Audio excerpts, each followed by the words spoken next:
Türkmenistan'da 6 oktyabrda 1948-nji ýylyň Aşgabat ýer titremesiniň pidalary we ähli uruşlaryň söwüş meýdanlaryna wepat bolan adamlar hatyralandy. Hatyra günü münasibetde Aşgabatda halk hakydasy ýadygärlikler toplumyna geçirilen hatyra çäresine Türkmenistanyň prezident Serdar Berdimuhammedow gatnaşdy. Bu barada TDH habar berýär. 1948-nji ýylyň 6 oktябry geçilen gejesi Aşgabatda güýçlü ýer titreme boldy. Tebii helakçylygyň netijesinde 170 miňden gowrak adam wepat boldy. Şeýle-de hatyra gününe ähli uruşlaryň söwüş meýdanlaryna, şol sany Göktepe söwüşine we ikinji jahan uruşyna wepat bolan adamlar hatyralanýar. Ýöne döwlet medeniýeti ähli uruşlaryň hataryna Göktepe söwüşine agdamady. 1881-nji ýylda häzirki Ahal welaýatynyň çägine ýerleşen Göktepe galasyna türkmenler Rus imperiýasynyň basyp alyjy goşunlaryna garşy gazaply söwüşdi. Ýöne soňky bir näçe ýyl bäri Türkmenistanda bu söwüşde wepat bolan gahrmanlaryň hatyralanmagy döwlet derejesine öňe sürilmeýär. Göktepe galasynyň süýnmegi taryhçylary görä 140 ýyl mundan ozal türkmen topragyna Rus agylygynyň başlanan döwri boldy. Türkmenistanyň döwlet habarlar agentligi Göktepe söwüşine agdamazdan ýyldaşlarymyzyň müňlerçesi 1941-1945-nji ýyllaryň uruşynyň söwüş meýdanlaryna mertlik, harby borjy we palylyk edýdi watanymyza çäksiz söýgüni görkezdiler diýär. Sowet häkimetleri ikinji jahan uruşyna müňlerçe Türkmenistanlyny söwüş meýdanlaryna iýerdi. Hatyra gününe Türkmenistanyň 1948-nji ýylyň Aşgabat ýer titremesiniň pidalaryny, şeýle-de ähli uruşlaryň söwüş meýdanlaryna wepat bolan gahrmanlary hasrat bilen hatyrlaýarlar diýip döwlet medeniýeti ýazýar.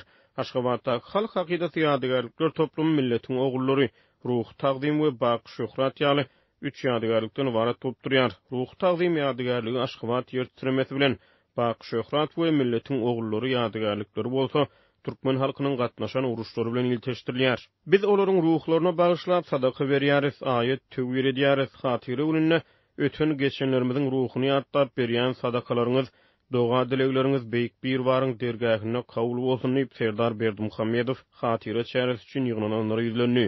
Ýurdun beýlik käbir sebeplerine hatyra çäreleri ümsün bellenip geçildi. Azatlyk radiosynyň habarçysy Mara welaýatynyň Murgap etrabynyň Ojorlu baby gonamçylygyna 2020-nji ýyla çenli hatyra günü münasibetde sadaka çäreleriniň geçirilendigini, ýöne bu ýyl şeýle sadakalaryň berilmänligini habar berýär. Ýöne sebitde hatyra günü münasibetde Hoca Ýusuf baby gonamçylygyna sadaka berilipdir.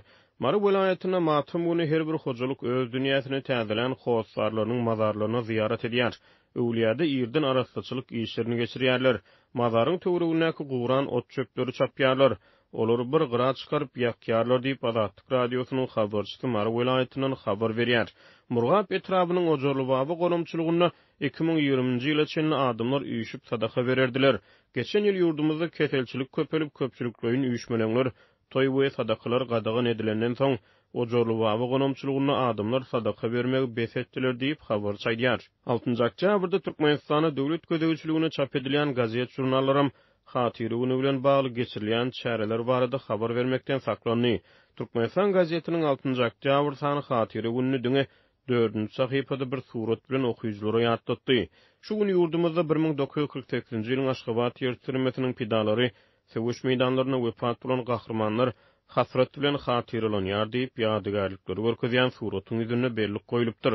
7 oktyabrda Türkmenistanyň prezident Serdar Berdimuhammedowyň Russiýanyň prezident Vladimir Putin'e ýiberen dowlan güni gutlugy barada ikinji sahypada habar çap eden Türkmenistan gazeti Nowotdaky sanly hatyra çärelerine bagyşlady.